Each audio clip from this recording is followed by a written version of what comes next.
persuasi acara live in the afternoon kan gitu kan ya. Kita nggak lupa salam demokrasi, salam keadilan dan pastinya tetap menjaga persatuan. Hari ini saya didatengin sama tamu kita, seorang warga negara asing, ya kan, berkebangsaan apa? Dari Luxembourg. Dari Luxembourg, ya kan, itu Luxembourg tuh sebelahnya Ciputat, agak ujung deket Bogor lah ya. Jadi kita disamperin sama Ted ini dan kita berharap ada yang bisa kita buka sesuai dengan judul kita nih. Karena judulnya cukup asik-asik sedap juga nih Ted, kan gitu kan, bahwa Pak Jokowi dan Pak Menteri Kesehatan digugat nih. Dan alhamdulillah katanya Ted gitu kan, pengadilan PT UN mengabulkan menerima gugatan ini ya Ted ya? Sudah diterima. Oh sudah diterima. Sudah dijadwalkan sampai bulan Juni dengan sidang setiap hari Selasa kecuali hari libur. Yeah. Tapi setiap hari Selasa akan ada sidang sampai bulan Juni. Oh sampai bulan Juni. Oke.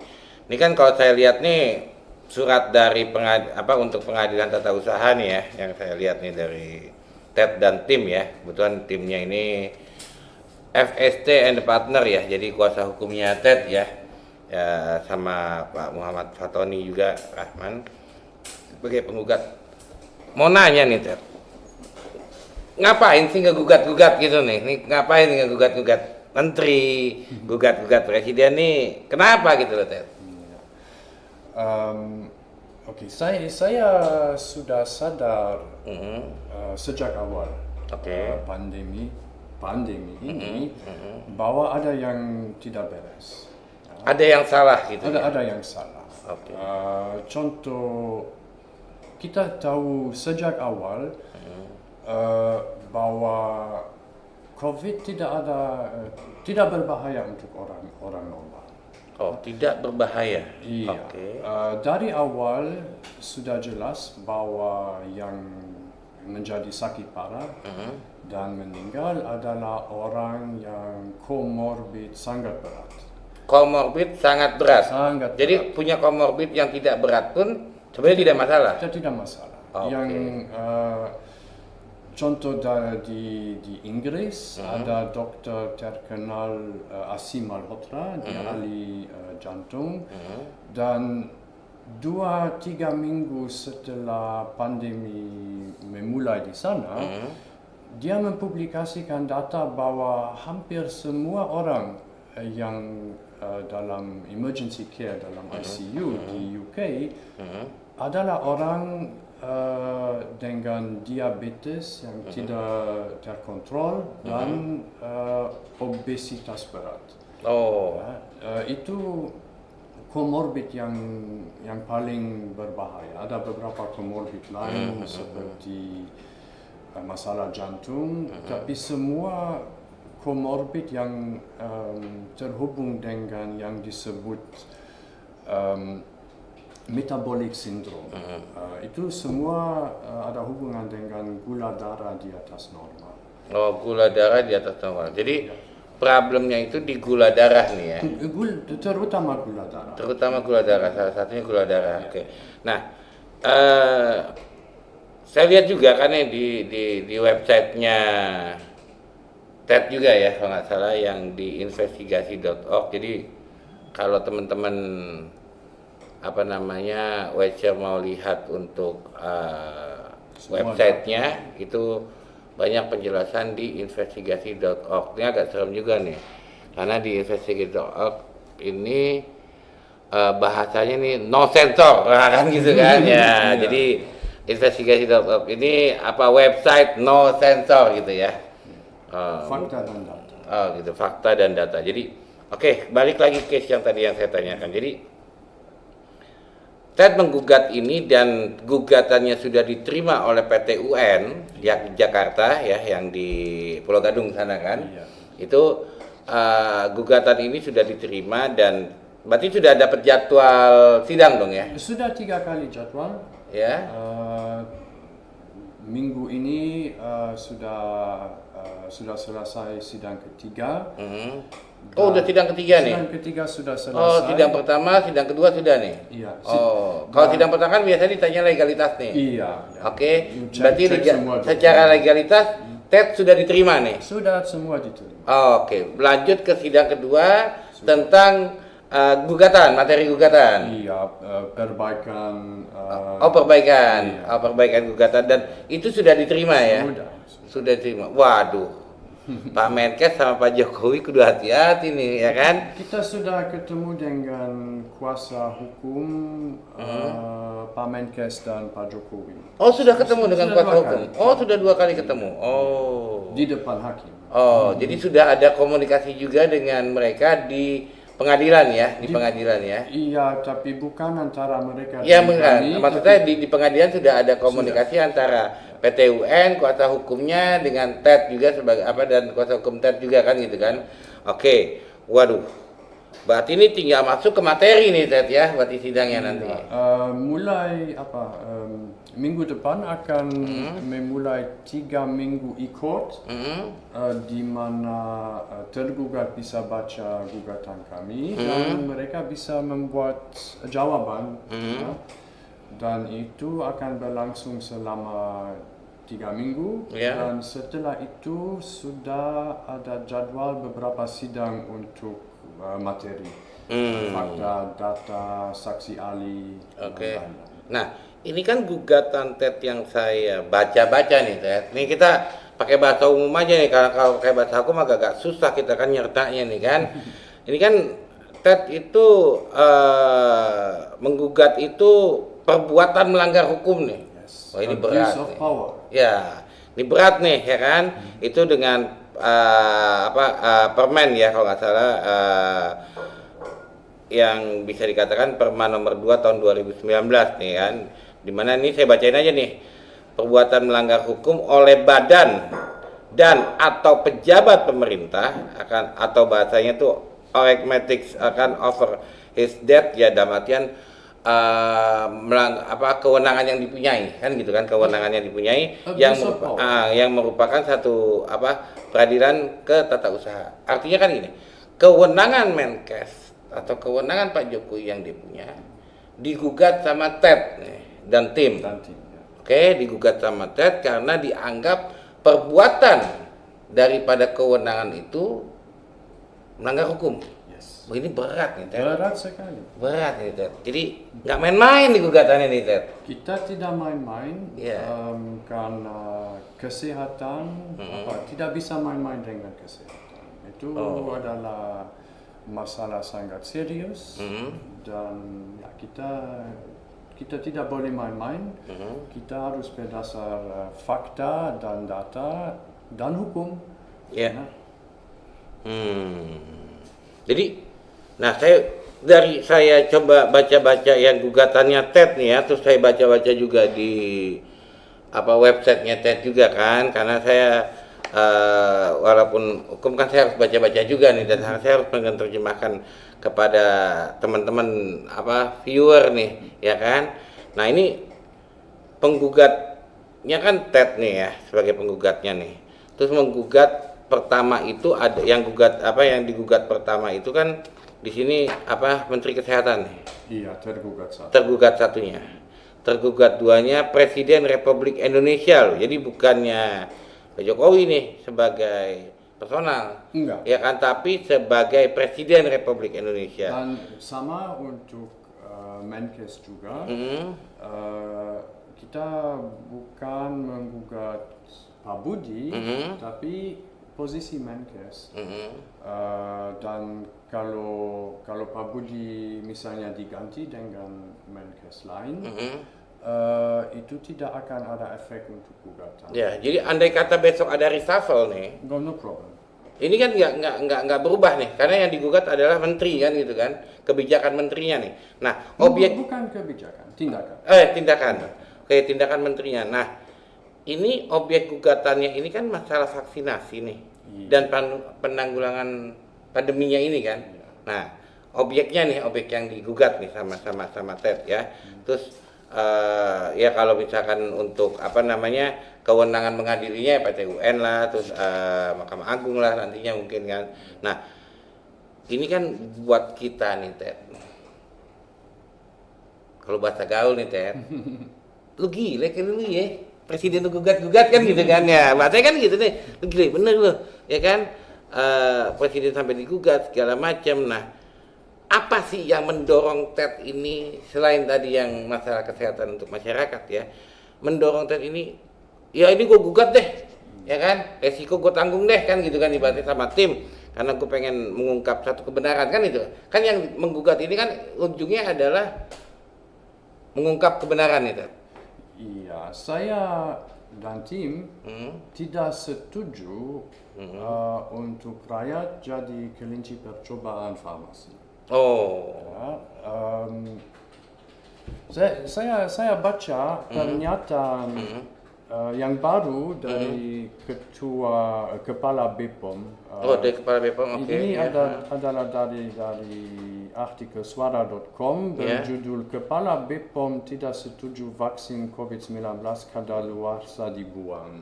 Dan dalam artikel ini ada pernyataan sangat penting dan menarik. Gimana itu? Produk yang diberi izin vaksin, produk yang diberi izin tersebut masih diuji dan masih diteliti sehingga tidak menutup kemungkinan produk akan terus dievaluasi efektivitas, keamanan, bahkan tanggal kadaluarsa. Jadi biasanya itu dinyatakan hoax.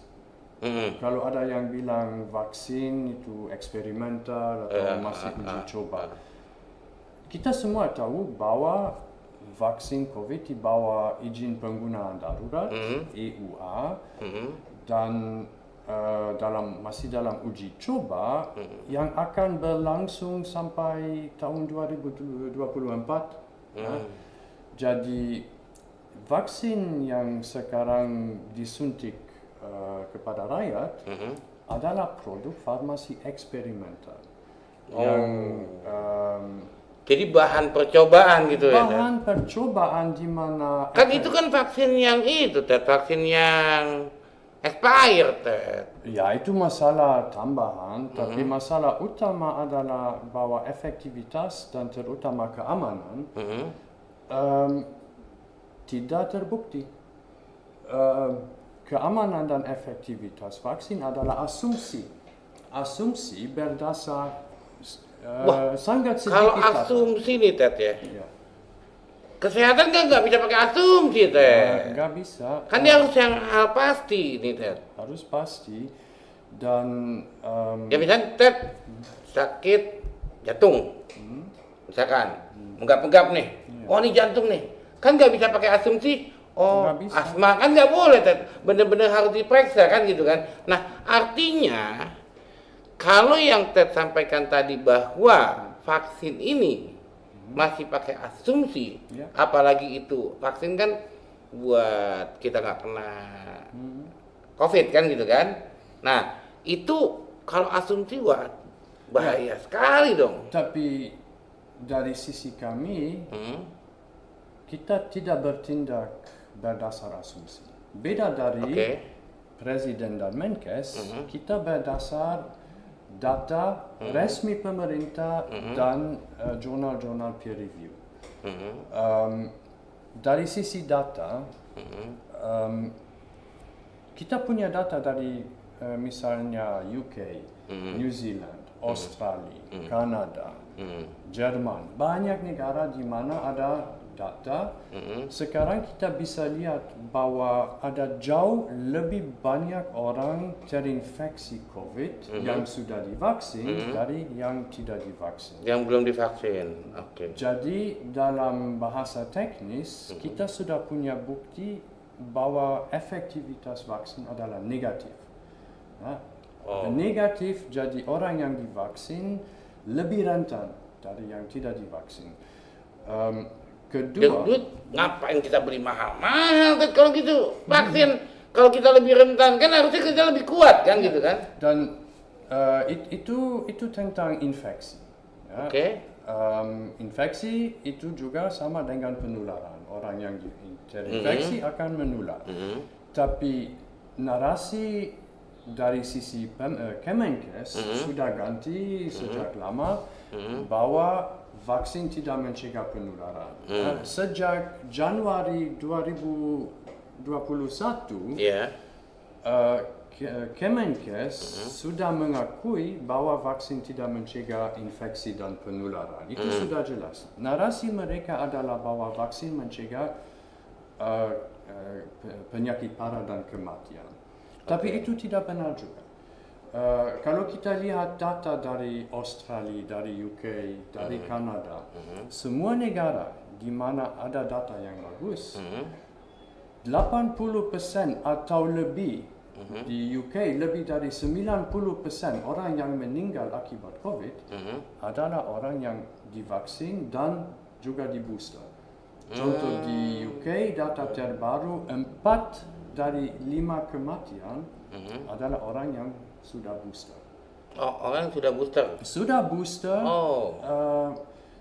Dan dari semua data kita bisa lihat dengan jelas bahwa vaksin tidak mencegah infeksi, penularan, rawat inap, dan kematian. Itu data resmi pemerintah, itu bukan teori konspirasi, itu bisa dilihat dari pemerintah UK, Kanada, New Zealand. Artinya kan gini, Ted, kalau aku melihat vaksin ini kan yang menyarankan pemerintah, malah bukan menyarankan lagi, mewajibkan malah. Itu masalah. Terus kedua itu dari wajibkan ini yang pertama dan vaksin kedua plus vaksin ketiga, terus tadi bicara bahwa 4 daripada 2 yang meninggal kan gitu kan, dari 4 orang ya kan 2 meninggal, itu adalah yang sudah divaksin dan di booster. Masa pemerintah menyarankan orang buat mati, Ted?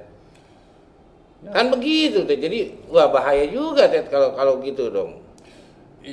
Dan bukan cuma ada masalah bahwa vaksin tidak efektif, ada juga masalah efek negatif, dampak negatif. Oh, dampak negatif. Di Indonesia, sayangnya semua KIPI, semua efek negatif dari vaksin. Pasca vaksin, Komisi Independen Pasca Vaksin kan, itu KIPI kan, Komnas KIPI. Semua informasi tentang KIPI dirahasiakan. Contoh, ada banyak berita, bisa cek, anak yang meninggal beberapa hari setelah vaksinasi. Setiap kali ada anak yang meninggal, pejabat-pejabat bilang bahwa itu akibat penyebab lain. Contoh, komorbid, yang disalahkan komorbid nih. Atau penyakit lain. Ada banyak anak yang meninggal akibat trombositopenia. Itu trombosit dalam tubuh turun. Dan sudah ada puluhan jurnal yang membuktikan bahwa vaksin COVID menyebab trombositopenia. Ada juga banyak otopsi resmi yang membuktikan bahwa orang tersebut meninggal akibat trombositopenia akibat vaksin COVID. Tapi setiap kali ada anak yang meninggal setelah vaksin dengan trombositopenia, pemerintah bilang itu DBD. Karena DBD juga dapat menyebab trombositopenia. Kita sudah membuat permohonan resmi ke Kemenkes berdasar UU KIP, keterbukaan informasi publik, untuk bukti bahwa semua kasus itu adalah DBD.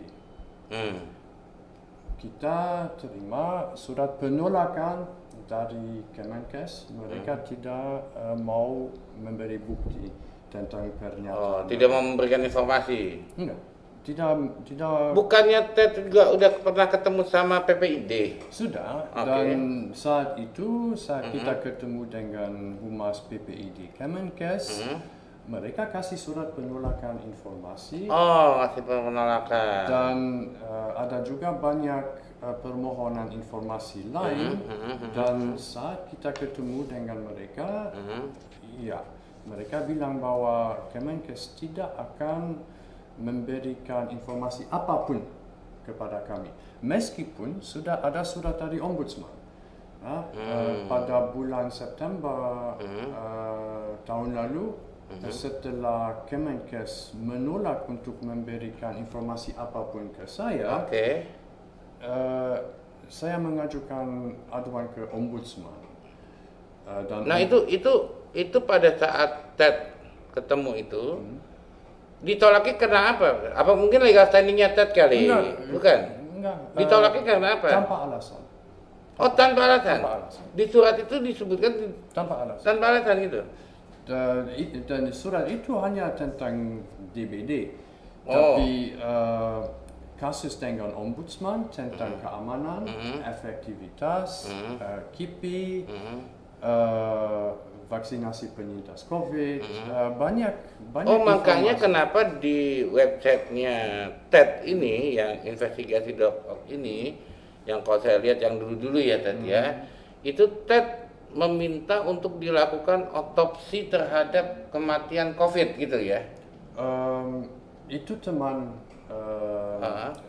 dari grup kami di mana adik meninggal akibat AstraZeneca. Ya itu kan diotopsi TED. Ada otopsi, tapi tampaknya pemerintah Dinkes menolak untuk memberi laporan otopsi ke keluarga.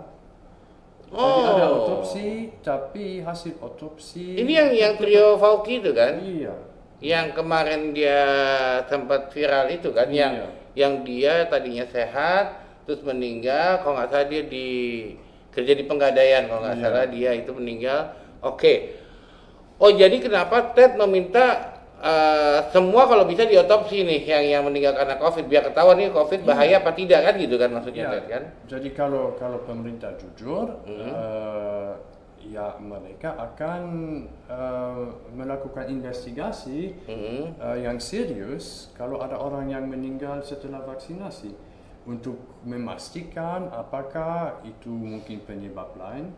Berarti Dokter Lois itu yang sempat viral kemarin itu benar dong kalau banyak yang meninggal karena apa kontraksi obat kan gitu kan, karena obat itu jadi dia berkontraksi. Ya itu masalah beda. Oh, masalah beda. Iya, kita sangat yakin bahwa banyak orang meninggal akibat COVID karena salah pengobatan.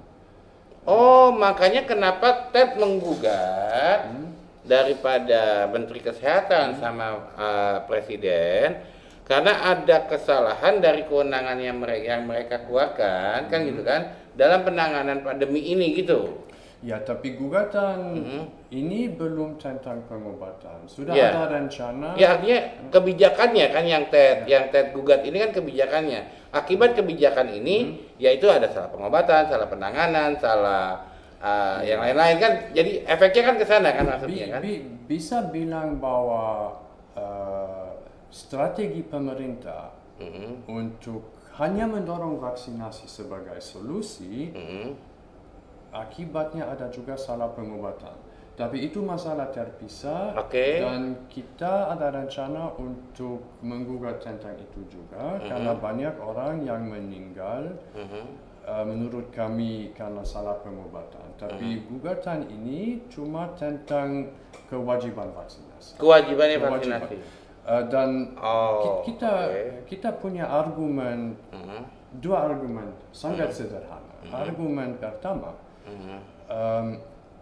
menurut Kemenkes, Satgas COVID dan IDI sejak Januari tahun lalu 2021 banyak kali mereka mengakui bahwa vaksin bukan untuk mencegah penularan dan Iya, vaksin betul. tidak dapat mencegah Betul penularan. kan? Itu ada di beberapa berita dan ada di beberapa. Siapapun bisa Saya cari di Google vaksin bukan mencegah penularan. Ada banyak pernyataan resmi dari Bukan pernyataannya gini bahwa vaksin bukan mengobati. Ya, tapi vaksin itu ibaratnya bisa mencegah. Bukan. Pernyataan dan narasi mereka adalah vaksin bukan mencegah penularan, vaksin hanya dapat mencegah penyakit berat dan kematian. Tapi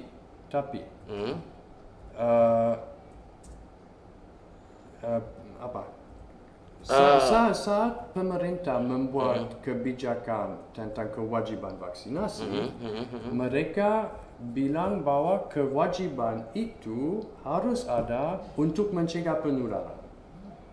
Jadi mereka membuat kebijakan atau tindakan kewajiban vaksinasi untuk mencegah penularan, tapi mereka mengakui bahwa vaksin tidak mencegah penularan. Contoh. Ya benar-benar Ted, ini aku buka nih. Iya. Kan aku penasaran nih. Ini Ted bohong apa enggak sih? Jadi setelah saya buka nih, Bray, ini benar beritanya itu vaksin bukan untuk mencegah penularan. Itu pernyataan dari juru bicara Kemenkes. Iya, betul. Ini ada di Republika, terus ada juga di Kompas, saya lihat nih ya. Terus ada juga di semua media.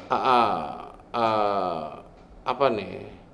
Jadi ini Tempo, banyak ya, buleleng.co, terus ada lagi tapi Jawa itu Post ya. bukan berita dari media, itu kutipan dari juru Ya, bicara. pernyataan juru bicara Kemenkes itu. Betul, Jadi betul.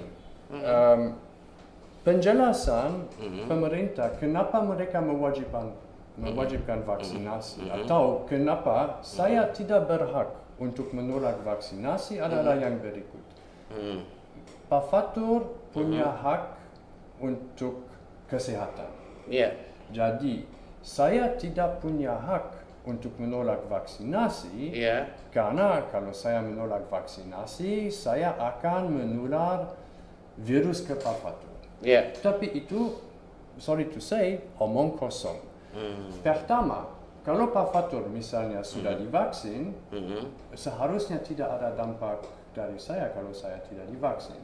Tapi masalah utama itu adalah asumsi yang salah. Karena saya divaksin atau tidak, saya bisa tertular dan menular COVID. Tidak ada perbedaan antara orang yang divaksin dan tidak divaksin. Jadi dasar untuk kewajiban vaksinasi tidak ada. Tidak ada. Itu pertama. Masalah kedua adalah masalah uji coba yang dari awal semua vaksin COVID masih dalam uji coba. Vaksin COVID adalah produk medis, produk farmasi eksperimental. Nah, dan kalau kita mengacu nih, Ted, jadi aku jadi kepikiran, kan kita punya undang-undang dasar nih, Ted, secara konstitusional, di mana di pasal 9 kalau nggak salah itu ayat 1-nya jelas, setiap orang berhak untuk mempertahankan hidup, kan gitu kan? Nah, artinya kan di situ bukan mempertahankan hidup ini bukan cuma masalah apa namanya nyawanya dia doang, tapi mempertahankan hidup secara tentram, aman, damai, kan gitu ya. Nah, artinya aman di sini kan aman buat diri dia juga nih. Aman untuk lingkungannya, kan aman ini luas nih, ya kan, yang di pasal 2-nya. Jadi kalau begitu, kita juga memasukkan pasal 9 ini sebagai tuntutan di mereka. Iya. Antara banyak pasal lainnya. Iya. Ini kalau saya hitung nih, pasalnya ini hampir 16 nih, Ted.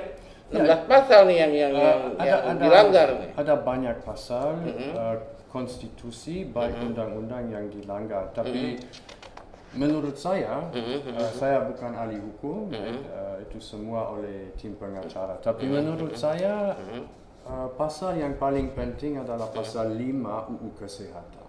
Oh, pasal 5, ya. Ada dua ayat. Ada satu ayat yang tentang setiap orang berhak untuk layanan kesehatan. Ya, itu yang pasal 5 Undang-Undang Nomor 36 tahun 2009 kan itu kan.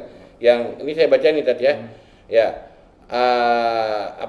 Juga memiliki hak dijamin secara hukum untuk memperoleh pelayanan kesehatan yang aman dan bermutu bagi dirinya maupun keluarganya. Hak tersebut dijamin pasal 5 ayat 2 Undang-Undang Nomor 36 tahun 2009. Ya, dan itu masalah vaksin eksperimental uji coba. Tidak ada jaminan atau tidak ada bukti bahwa vaksin aman.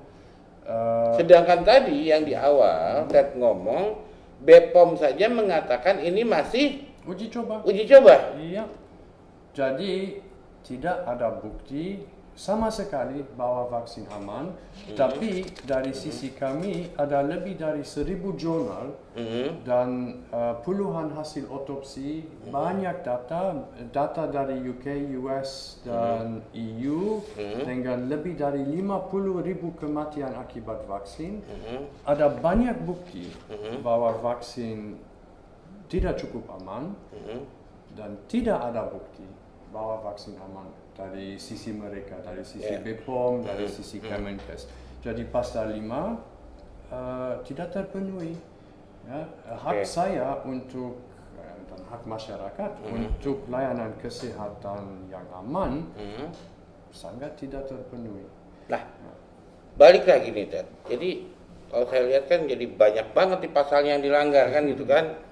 Saya bacanya pusing nih ya kan, kalau pasal 28 ya kan ayat 1 ya kan, pasal 28D kan gitu kan, belum lagi Undang-Undang 39 yang dilanggar kan gitu kan, belum lagi konstitusi yang ini kalau saya baca di sini dilanggar semua nih. Nah, pertanyaan saya nih Ted.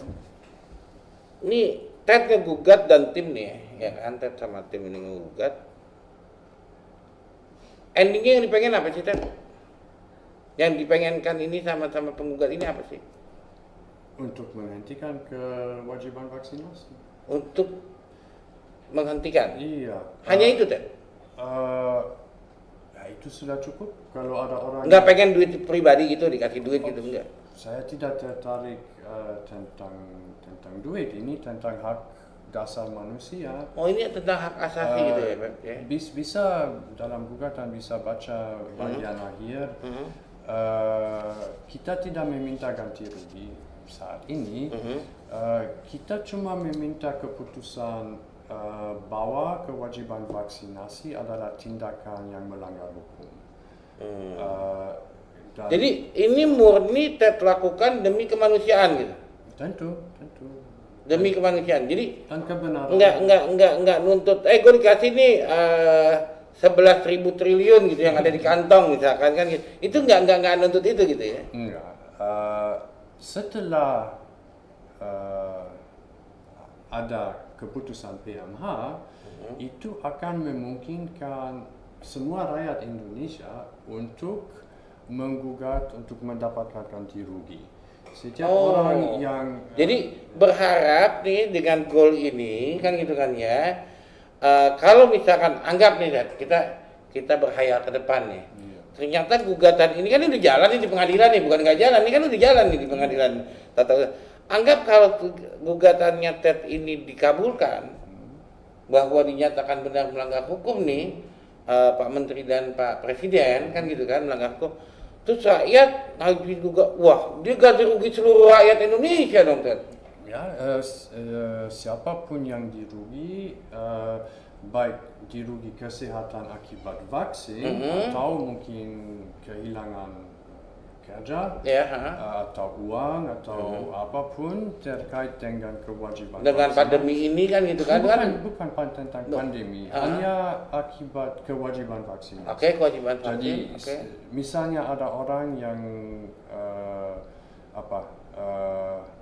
contoh, biasanya bisa dari Bogor ke Jakarta bisa naik kereta, tapi saat ini tanpa vaksinasi tidak bisa naik kereta.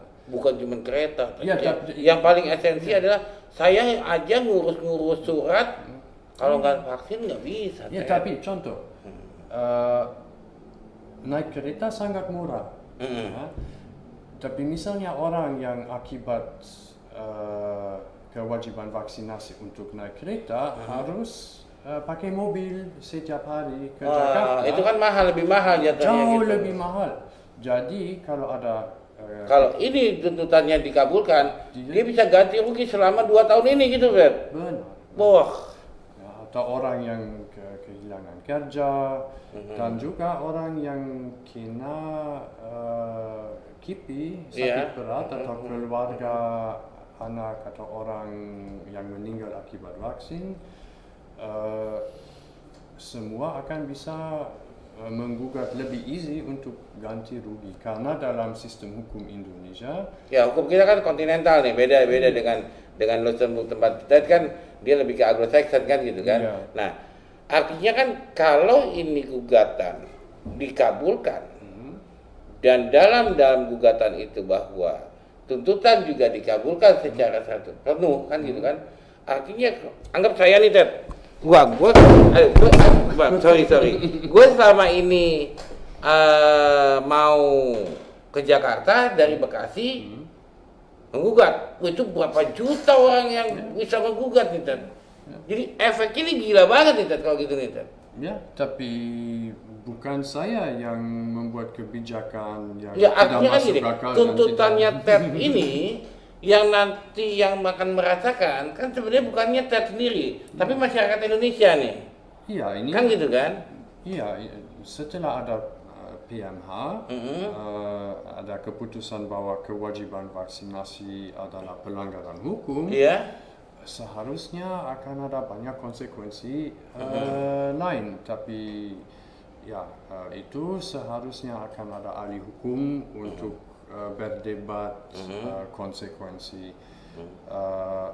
Dan saya tidak terlalu tertarik tentang konsekuensi. Nggak tertarik politiknya lah. Dan makanya ini tetap Ted hanya membuat bahwa Ted merasa ini merugikan kan gitu kan, kebijakan ini merugikan dan menggugat. Ya udah kalau gugatannya disetujui ya cabut dong kan gitu kan, nggak ada masalah ini kan gitu kan, jadi nggak ada lagi pemaksaan vaksin. Harapan saya adalah nggak ada mandatory, nggak ada yang lain kan gitu kan. Harapan saya adalah semua kewajiban vaksinasi akan dihentikan dan harus ada informed consent. Jadi setiap orang yang ingin divaksin bisa divaksin, tapi harus ada penjelasan tentang resiko. Harus Ya ada. artinya kan gini, tidak jadi kewajiban lagi, itu menjadi sukarela. Iya. Kan gitu kan? Bukan cuma sukarela, Iya. tapi juga dengan informasi lengkap dan benar tentang manfaat dan resiko. Bukan cuma semua vaksin halal dan aman, tapi dengan penjelasan. Nah itu kan lagi viral nih masalah vaksin halal apa enggaknya kan gitu kan. Itu kan informasi lagi banyak digali juga nih. Ada yang menggugat juga karena tidak ada booster yang halal.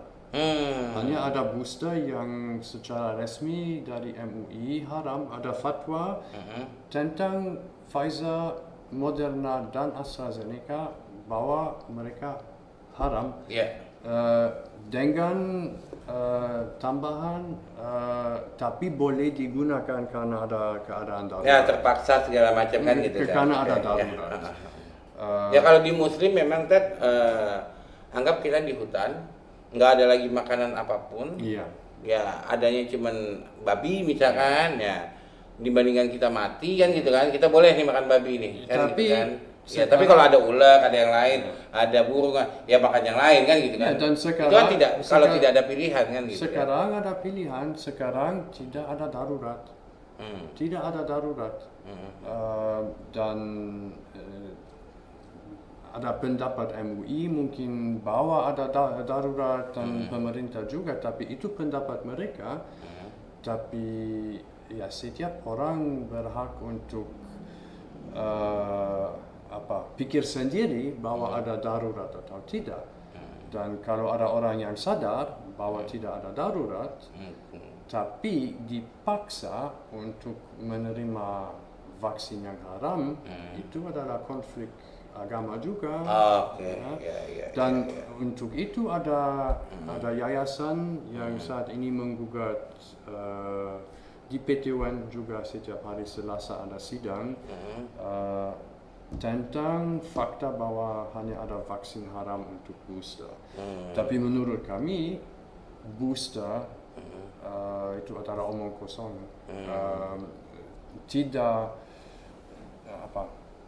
Tidak boleh untuk Ya, siapapun. karena kan di yang saya tahu juga kan di Middle East terutama Arab Saudi kan itu juga sekarang kan sudah mencabut semua itu deh.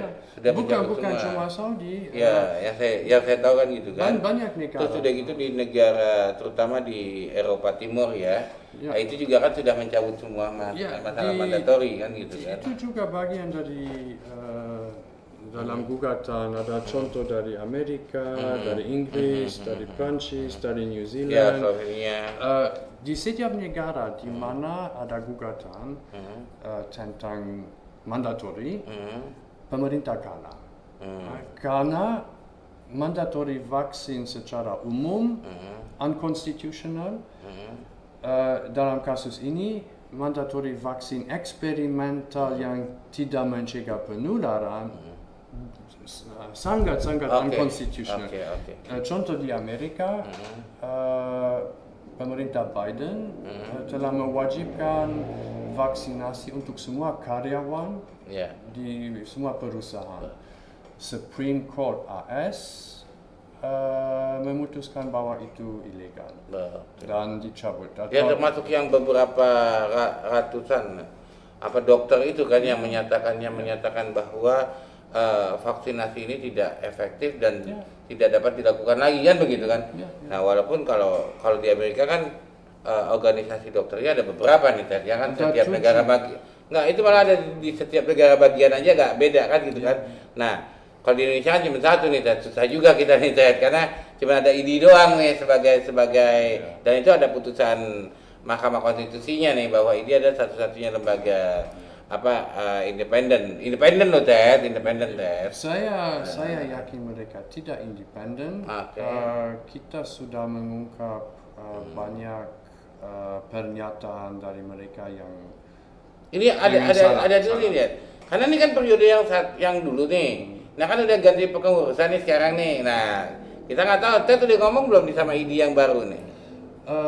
Belum ya? Mereka sama dengan Kemenkes, sama dengan semua pihak. Ya stakeholder inilah. Semua stakeholder menolak untuk diskusi terbuka. Padahal hanya diskusi ya yang diminta. Semua ditolak. Kecuali satu kasus sangat menarik. Pak Fatur dan lawjustice.co pernah mempublikasikan artikel tentang somasi kami ke Menkes. Iya, betul. Dan Pak Fatur dan tim bicara dengan Pak Ketua Aikman. Betul. Ya, di mana saya lupa nama Ketua Aikman bilang bahwa saya salah tentang penyintas COVID, bahwa imunitas alami tidak cukup dan harus ya tidak cukup bukti lah waktu itu untuk dan menurut dia. Setelah itu saya kirim email ke PPID BRIN Aikman kepada orang tersebut, dan 2-3 hari setelah itu dia menjawab dengan dokumen 2 halaman sangat menarik, banyak referensi ilmiah tentang imunitas alami yang semua membuktikan bahwa imunitas alami sangat kuat, lebih kuat daripada vaksin. Dan di akhir dia bilang tapi itu tidak cukup dan penyintas COVID harus divaksin. Tidak sama. Ya artinya kan bertentangan nih antara yang disampaikan sebagai referensi dengan hasil kesimpulannya kan bertentangan kan gitu. Tapi Karena Tapi kalau dia- misalkan imunitas alami sudah mencukupi, ngapain harus vaksin kan gitu kan? Dan Malah vaksin itu malah jadi yang tadi sampaikan itu lebih rentan malah jadinya Dan kan? itu masalah tambahan yang bagian dari gugatan. Ada pedoman resmi WHO bahwa imunitas alami setidaknya sama baik dengan vaksinasi. Sama ya. Setidaknya sama. Iya. Ya. Dan ada lebih dari 150 studi peer review dengan jutaan orang ya, bahwa imunitas alami jauh lebih kuat dan lebih aman dari vaksinasi. Oh, oke. Semua terbukti. Bahkan CDC-AS ada publikasi studi bahwa natural immunity jauh lebih bagus. Tapi pemerintah Indonesia mewajibkan semua penyintas COVID untuk divaksin. Meskipun ada juga beberapa studi yang membuktikan bahwa resiko KIPI, resiko kerugian vaksin untuk orang yang sudah punya imunitas lebih tinggi. Jadi untuk penyintas COVID, vaksin tidak ada manfaat, hanya ada resiko lebih tinggi. Dan itu tidak boleh sama sekali karena dalam dunia medis untuk setiap tindakan medis wajib ada lebih banyak manfaat dari resiko. Dan ya Ya, buat saya sih contohnya gini aja, Ted. Kalau misalkan, ya kan pandemi ini virusnya beda-beda nih, Ted. Kemarin sebelumnya Delta. sebelumnya dulu ada virus asli Wuhan. Iya, virus asli Wuhannya itu kan gitu kan, corona itu terus dia bermutasi katanya jadi Delta, dia bermutasi lagi jadi Omicron kan gitu. Iya. Nah, artinya kan sedangkan kita tahu bermutasi itu kan suatu proses evolusi ya. Iya. Nah, ya ibaratnya gini, kayak saya untuk bisa berevolusi menjadi ganteng kayak lu nih Ted, kan gitu kan, hidung mancung, gua nggak pesek lagi kan gitu kan, artinya gue nikah nih sama cewek bule kan gitu kan, dari Luxembourg tetangganya Ciputat itu kan. Nah, ntar gue berevolusi tuh, anak gue jadinya ganteng kan gitu kan, ntar anak gue kawin lagi nih ibaratnya sama ini ya kan. Nah itu berevolusi, itu kan butuh waktu yang panjang nih Ted. Sedangkan Delta, ini hitungannya bulan. Emang dia lahir ini cepet kan? Iya, tapi itu Kan bingung juga kita gitu. itu biasa. Karena jenis virus itu virus mRNA jenis COVID sangat mudah untuk mutasi. Oh, dia memang sangat mudah untuk bermutasi ya. Itu juga alasan kenapa banyak orang kena flu setiap tahun. Karena flu adalah virus yang sangat cepat bermutasi juga. Oh. Dan jenis virus ini mampu mutasi dengan cepat. Oh. Dan ini pertanyaan menarik. Kenapa COVID bermutasi? Dalam narasi pemerintah, virus COVID mutasi karena orang yang tidak divaksin. Oke. Jadi menurut mereka, orang seperti saya adalah sumber varian baru. Oh. Tapi tidak pernah ada bukti apapun. Itu narasi tanpa dasar apapun. Tapi sudah ada beberapa studi peer review tentang lemah dan setiap kali ketemu virus terinfeksi dan untuk banyak orang terinfeksi bergejala atau penyakit berat. Dan dalam semua orang tersebut ada antibodi dari vaksin yang tidak efektif terhadap Delta atau Omicron, dan ada virus COVID Delta atau Omicron atau Ya, varian lain. ibaratnya Dan- jadi saya ngambil kesimpulan gini Ted. Ya ciptaan Allah udah paling sempurna nih dengan antibodi kita kan gitu kan. Ibaratnya kan jadinya saya berpikir seperti oke Ted, kembali ke fokus tadi. Teman-teman kita udah diskusi panjang nih. sama Ted. Untung dia ini jago bahasa Indonesia. Kalau dia pakai bahasa Urdu kan gue bingung juga kan gitu kan. Jadi ya ini satu pencerahan dari satu sisi ya, dari satu sisi ya kita tidak di sini tidak menyalahkan si A atau si B karena yang dituntut juga sama Ted masalah kebijakan kan gitu kan, dan ini untuk rakyat kan gitu. Dan yang kedua kita tidak memberikan opini yang oh jangan vaksin, kan Ted nggak pernah menyarankan itu juga, tidak vaksin tidak apa, tapi ini loh ada faktanya seperti ini kan, membuka faktanya, membuka tabir kan seperti itu kan. Setiap orang berhak untuk mengambil keputusan sendiri tentang kesehatan mereka. Kesehatan diri sesuai dengan undang-undang dasar kita. Tapi untuk mengambil keputusan harus ada informasi yang mendapatkan informasi secara lengkap kan gitu kan. Bukan cuma semua vaksin aman dan halal. Itu tidak cukup dan itu tidak benar. Jadi setiap orang yang ingin divaksin harus paham. Ya artinya kayak obat nih, kayak obat aja nih. Kalau kita minum Decolgin, Paramek kan, efeknya kan disebutkan kan, bukan cuma kasihan obatnya doang, tapi efeknya bisa menimbulkan ngantuk gitu kan, menimbulkan ini kan gitu kan, dan tidak baik untuk yang penyakit jantung kan seperti itu gitu. Dan juga dalam misalnya obat jantung, tidak boleh orang yang hamil kan, bukan orang yang tidak ada sakit jantung. Betul. Tidak boleh minum obat jantung, karena obat jantung itu ada risiko, ada side effect. Jadi obat jantung hanya boleh untuk orang yang sebenarnya sakit jantung. Untuk COVID, vaksin COVID sama. Untuk orang normal tidak ada bahaya apapun dari virus COVID.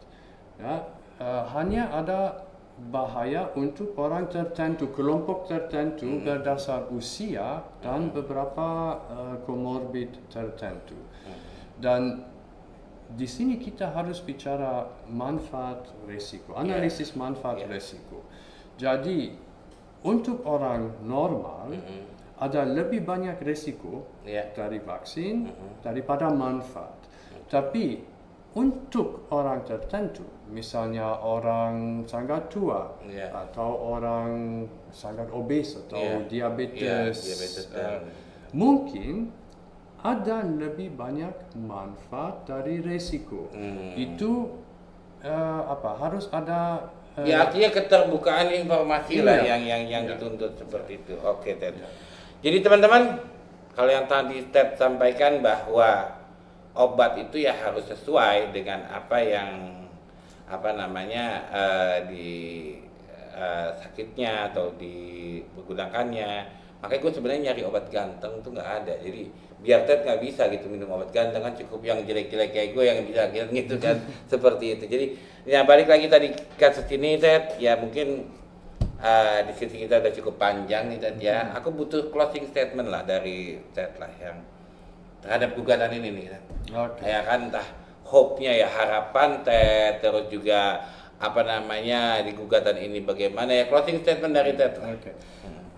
Pertama, tim dan saya ingin pastikan rakyat bisa menikmati Ramadan dan terutama pulang kampung hari ini tanpa batasan.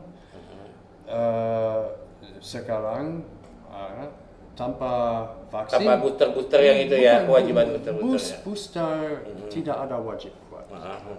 Tapi ada wajib vaksin. Tanpa vaksin tidak bisa pulang kampung sama sekali.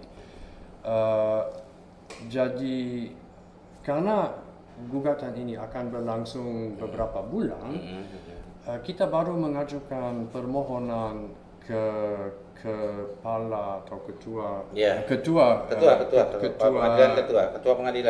pengadilan PT UN ya, untuk keputusan sementara langsung melarang semua kewajiban vaksinasi sampai ada keputusan akhir. Oh, sampai dengan keputusan tetap. Dengan keputusan tersebut, semua rakyat Indonesia bisa menikmati Ramadan ini dan bisa pulang kampung tanpa pembatasan yang tidak masuk akal. Okay.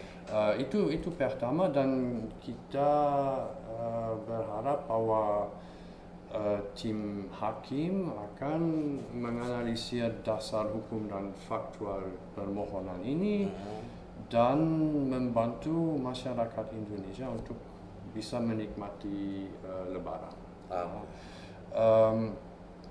Kedua, saya berharap bahwa upaya ini akan memotivasi banyak orang lain, banyak LSM lain untuk menggugat juga. Ada banyak tindakan pemerintah, kebijakan pemerintah yang tidak masuk akal dalam pandemi ini, dan harus ada lebih banyak gugatan, karena gugatan penting itu adalah bagian dari sistem demokrasi. Pemerintah selalu coba untuk membuat kebijakan, mungkin untuk manfaat oligarki atau karena mereka tidak punya informasi yang benar.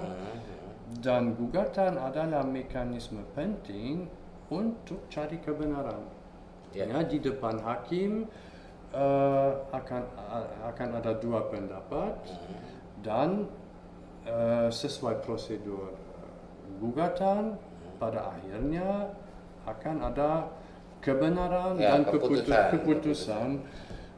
Jadi penting untuk memanfaatkan sistem hukum yang ada.